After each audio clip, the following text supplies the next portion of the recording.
Hey, it's Dr. J. Calvert here. We have a little compilation episode for you this week. This is about facial rejuvenation starting from the neck up to the brow. And we've taken 3 episodes together. The deep plane facelift episode, we've got a mid facelift and fat grafting episode, and then a fox eye procedure episode, which talks about brow lifting.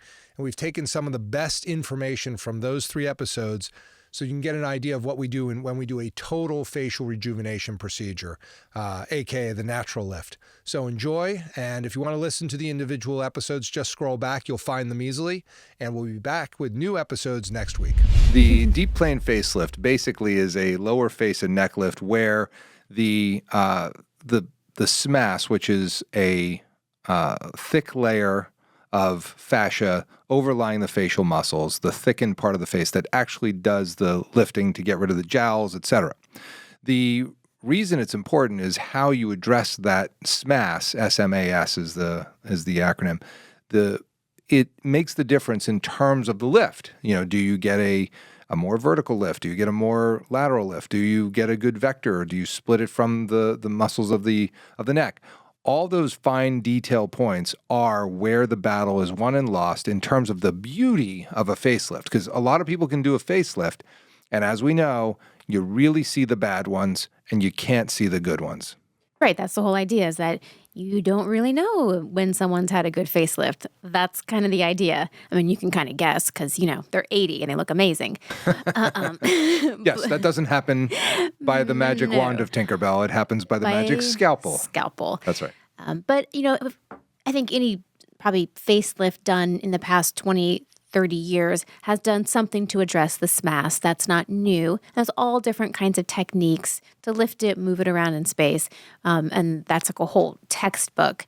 And so it's not the fact that the SMAS is being treated so much that it's the way that we're treating it that's different with the deep plane. Right. And so with the deep plane, it's a way to really get a good lift on the jowl, clean the jawline, and then also if you're able to split it from the platysma, because the SMAS, that thick layer of fascia, is actually contiguous with the platysma muscles of the neck. So when you kind of see these neck muscles when you're showing your bottom teeth, those bands that show on your neck. People love those bands. Ugh, I have so many.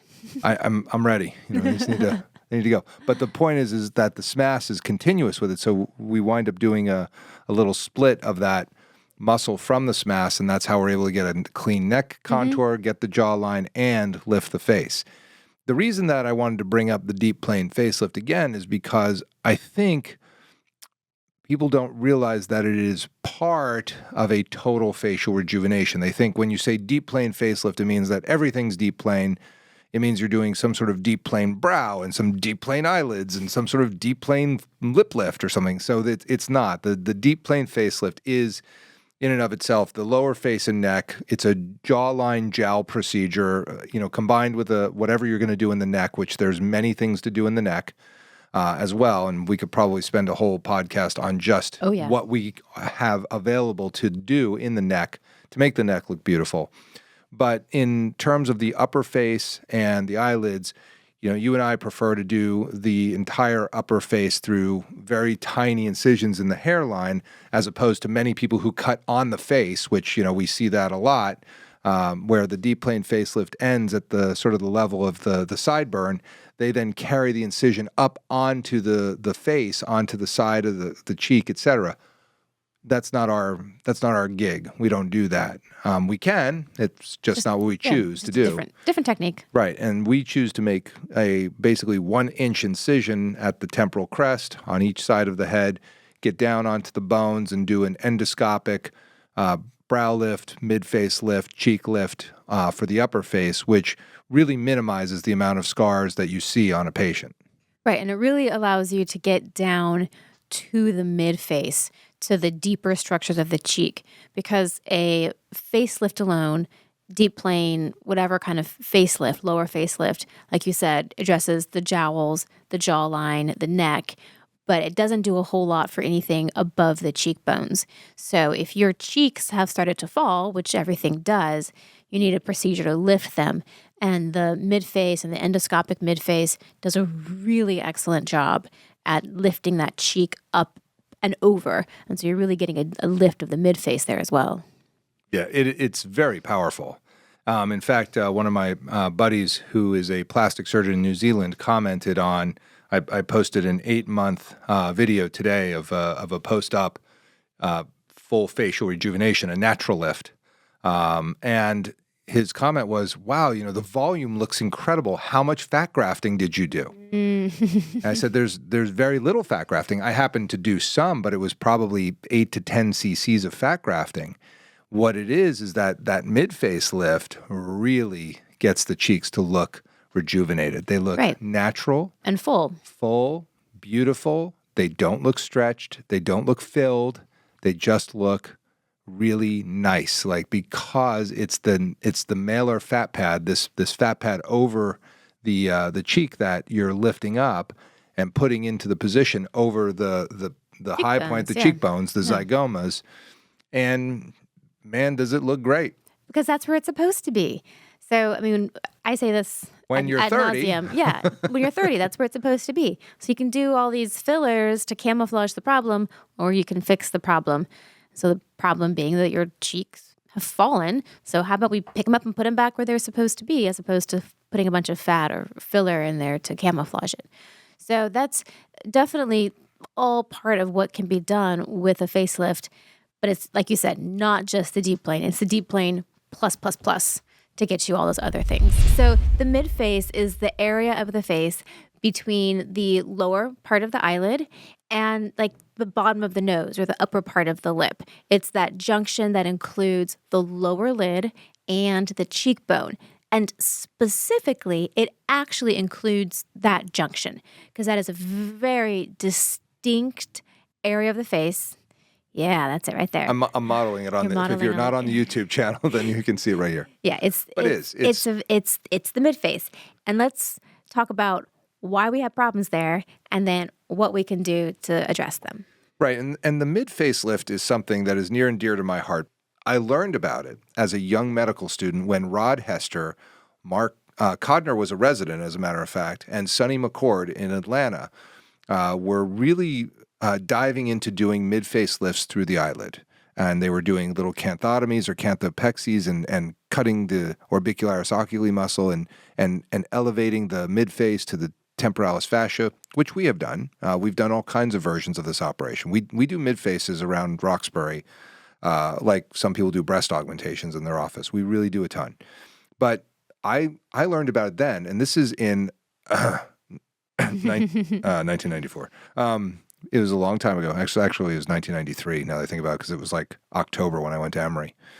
And I saw just amazing results with what they were doing. And it enamored me because it was addressing a part of the face that was traditionally kind of left out of a facelift. Mm-hmm. They would do coronal brow lifts back in the day. Now we do them endoscopically. They would do the upper lids. They do the lower lids through the lid. Now we do them transconjunctival. And then we do the lower face and neck. But this part of the lower lid junction would often look hollow after that. And so that's where this concept of mid-face lifting really came out of as a way to address a part of the face that was not getting the attention it deserved in terms of beautification and rejuvenation from a traditional facelift. Right, because the problem here is that over time and with age, what happens is the soft tissues start to sort of fall off of the underlying bony structure of the face. So the fat and the skin that used to sit on top of your cheekbones starts to descend. So you start to get flattening of the mid-face part of your face. The other thing that happens is the lower lids. Sometimes you can see some fat start to herniate through the lower lid. So the lower lids get puffier. And so now you have this step off between the lower lids, which are a little puffy, and the fat, which used to sit right under them and support them, has now dropped, and you have this hollowing. So this is the hollowing that people try and fill with fillers, that they notice over time there's this hollow under their eyes. And it is simply related sometimes to genetics, but a lot of times also just to aging and gravity. That junction there is defined by a very distinct ligament, and it's not going anywhere. It is from the skin down to the bone. And so all of the changes that happen with aging really start to accentuate that ligament and that hollow. And so that is what is typically, as you mentioned, not always addressed in a classic facelift. Because a lower facelift, is really designed to address the neck and the jowls and the jawline, but it doesn't really do a great job at lifting the central portion of the face, which is the cheek. No, and in fact, the way that traditional facelifters address the mid-face is they make the incision come up around the tuft of hair in front of the ear and up onto the face, and then they lift it that way as a skin lift, or even even a little bit deeper than that. You can do it a little bit deeper, but it gets dangerous with the branches of the facial nerve. So I hate those incisions. I don't think it's any mystery to anybody about how I design my facelift incisions, because I know I can do an endoscopic mid facelift or a canthal mid facelift. So I don't like cuts on the cheek and temple, and that is sort of the thing that people would do, is a cheek temple lift. So what we're talking about today, though, is whether you need to fat graft the mid face to take care of the hollowing that you've been talking about, which is really important, or if you need to actually lift the mid face with an operation, because those are two ways that you can address it. And truth be told, a lot of people don't do mid facelifts. Yeah. This is an operation that is pretty rare, and it's part of the fox eye procedure that I do. It's part of the this is something that for me, it's like riding a bicycle. I love doing mid facelifts, and I think I have a TikTok that goes like, I love the mid facelift. Like, I'm just like enamored by it. But you don't always need to do that. Sometimes you can do fat grafting. And what in your mind, Dr. Rovelo, what's the differentiating fact that says to you, I should probably fat graft this person, as opposed to doing an endoscopic operation where I dissect through their whole face and lift the mid face? It really depends on the severity of it. I mean, if the tissues have really descended and they are super hollow, fat grafting probably is not going to cut it. But the other thing too is sort of what's going on with the lower lids. If there's something that's happening with the lower lids that needs to be addressed, it kind of makes sense to just go in and do the mid face while you're there. Now, sometimes when you do a lower lid and say you have some fat that's herniating out, you can release the ligament that's really tying things down and separating the lid from the cheek, and you can redistribute the fat that's already there and sort of camouflage it. So there are some things you can do while you're doing the lower lid, but a lot of times combining the lower lid with the mid facelift is really effective. Yeah, I mean, that's, for me, you get so much out of a mid facelift that's related to the lower eyelid. Yeah. You shorten the distance from the lash line to that tear trough or the dark circle. Like, people say, is there treatment for dark circles? Yes, it's called a mid facelift, and they don't want to hear that. They want to a little filler. Oh, just a little laser. Can I just put a little cream on it and just get rid of it that way? No. Short answer? It's just, no. You can't. The dark circles, the only thing that you can do is make the dark circle smaller by elevating the cheek, releasing that ligament, getting, coming across that infraorbital rim and releasing all the tissues so that when you lift, that lower lid shortens. It gets smaller. And then your dark circles are improved because you've put your cheek tissue up where your, long eyelid, your L-A-E-L-A-L-L, your long-ass lower lid, I think that's what I was trying to go for, is now shorter. And so you want to do that lift, and you'll get great results with this. My patients love their mid-face lifts. They really are into this, and they like the fact that the lid is shorter. They like that the cheek is up. It usually is, combined with a lateral brow.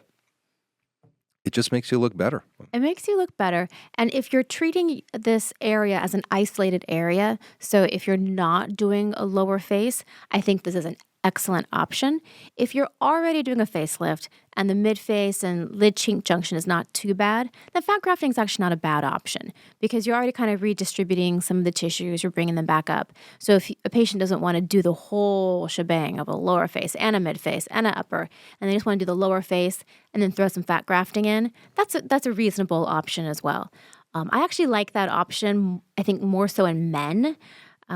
You can certainly do mid faces in men, but it definitely is a more, I don't want to say extreme, but it's definitely a different look because it, like you said, a mid face is part of a fox eye procedure. It kind of gives you that more exotic, full cheekbone, kind of sculpted eyelid look. And some men need that, but if they don't need it badly enough, it can kind of feminize them a little bit too. Yeah, I mean, it's all about the diagnosis. It's all about understanding what's going on, with the tissues. This is where, evaluation of your patient and what they are trying to achieve really is key. It's the understanding how to assess the tissues, assess their positioning, understand what your operation can do. There's a lot to it, and that's why I think when you're coming in for facial rejuvenation, the question should be, well, the first thing that the patient should really say is like, these are the things that bother me, and then what can you do about them? Not saying I need this or I need that, because you don't necessarily know that exactly. You probably have a good idea. Yeah. Like, I mean, there's going to be somebody who listens to this operation, be like, I want my dark circle shorter. I hear you, right? I want a mid face. So yeah, and that's it. But then it should be, and what else though? Like how am I going to look my best? Because these operations performed in a vacuum, one by one, doesn't always result in the best look for the patient. So you do have to kind of take facial harmony into account. You have to take the artistry of the procedures into account, and maybe you don't need a 4-lid blepharoplasty with every mid facelift. I mean, maybe you don't need upper lids done. Maybe you need them done later. Maybe you don't need a lateral brow. Maybe you just need the mid face. So it's like there's a lot to it, and it's all about what's going to produce the look that you're looking for. And as we always say, take a look at the before and afters on the website and the Instagrams, and on our Instagrams anyway. We've already hashed that out, that some Instagrams are truer than others, but on our Instagrams you can count on them being sort of the raw photos. This is where you get the information. You need to know, like, I want to get from here to here, and this is what I think. What do you recommend, doctor? Yeah, that's 1,000% how I do my consults for the face. I give a patient a mirror, I have them look at it, and I'm like, tell me what you don't like about your face. And they'll say, I don't like my lids, I don't like this hollowing here, I don't like my neck, I don't like my chin. Great, here are your options. This is how we can fix all of those things. And sometimes they're on board to do all of them. Sometimes they're like, well, let me just focus on the lower face. All of that's fine, right. But they just need to know what their options are. And a mid face it's not a nothing surgery. So if you're thinking about what your options are, you do have to know this is a very real surgery. It has very potential risks for issues and complications. So you have to know that this is a real surgery. It is going to be more than just putting some fat grafting. So not everyone's up for a big surgery. So all of these factors go into what the patient ultimately decides to do. I like the mid face because I think that it, as I've said many times before, it corrects the problem as opposed to camouflaging it. I'm all about fixing what's wrong. The mid-face fixes it. Your face has fallen down. The mid-face pulls it back up. It's very simple. Straightforward. Whereas fat grafting doesn't do that. It doesn't fix the problem. It just sort of camouflages what's going on.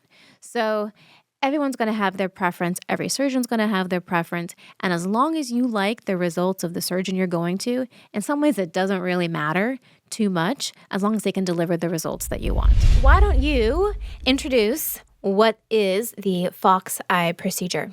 It depends who you ask. Okay. But typically it involves what's called a canthopexy. Okay. Or a canthoplasty. Mm-hmm. And the canthus is this little part of the corner of the eye where the eyelids come together and meet on the lateral, the out to the side aspect of your orbit, the bones around your eyeball.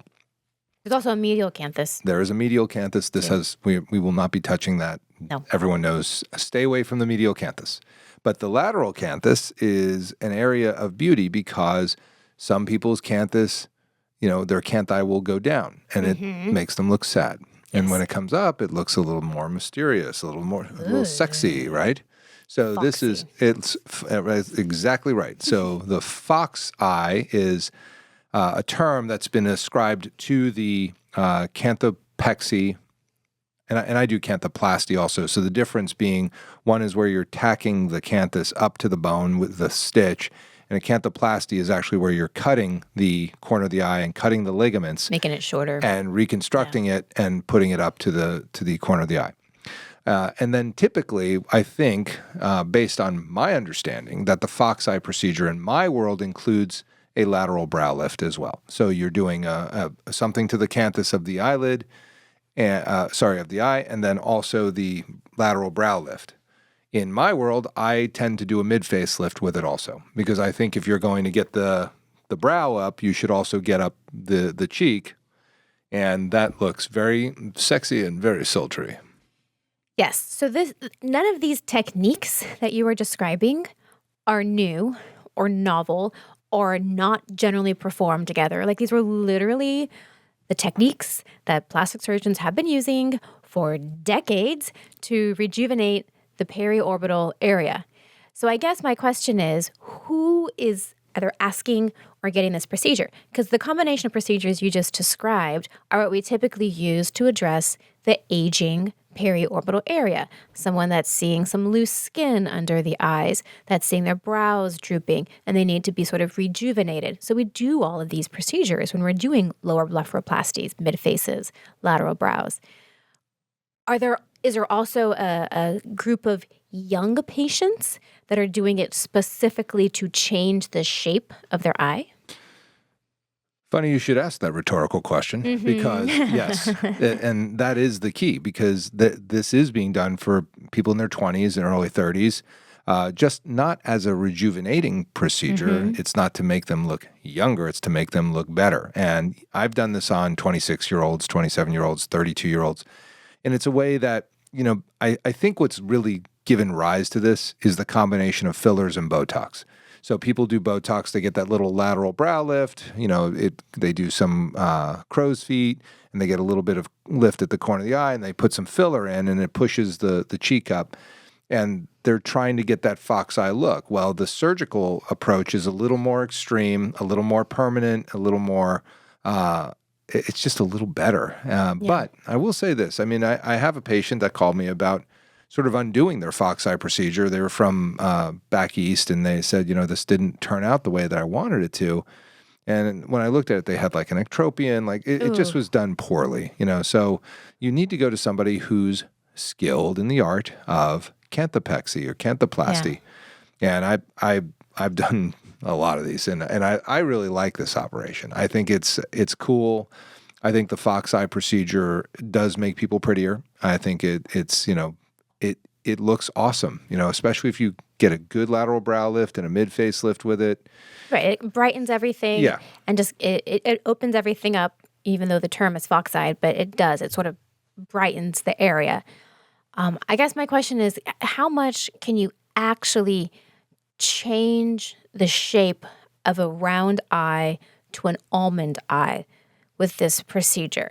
Because we all do it when we do our lower blepharoplasties and we do the canthopexies. Tell all of my patients, for 6 weeks, you're going to look Asian. You're going to have a very slanted eye appearance. But we all know that doesn't last. And at 6 weeks, it comes down and you have a regular eye. So if you're really drastically trying to take a very round eye and make it almond shape, does that actually last, and does it work? And I can only imagine that to get it to last and to work, you'd have to do something really aggressive, cutting those tendons, putting them in really awkward, non-anatomic places, right? To get it to stay and dramatically change the shape of the eye. Yeah, I mean, that if you really want an extreme change, your canthopexy needs to be aggressive, or you have to do a canthoplasty and cut the canthus and cut that lower lid tendon, which is not a big deal. I mean, I do it.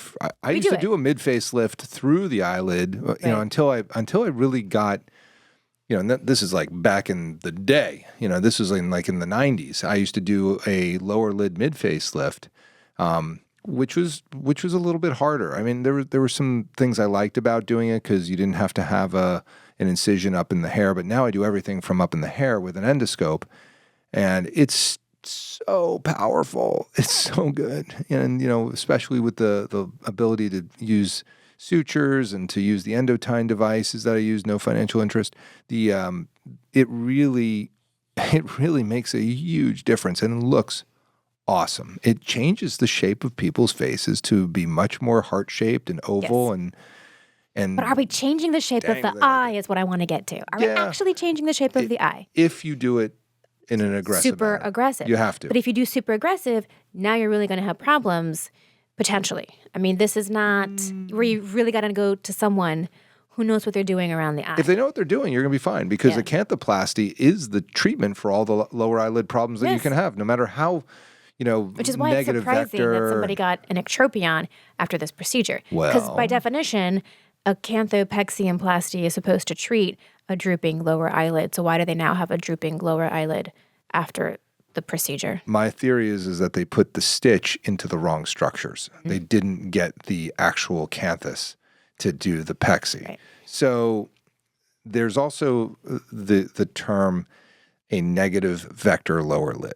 And this is something that we talk about at our meetings a lot, and it's a term that I think that the listener should understand. Right. The concept that your eyeball sits over your orbital rim, the lower bones of for all intents and purposes. Yeah, but there's a cheekbone, and then there's that rim of your lower orbital bones, the bones of your eye socket.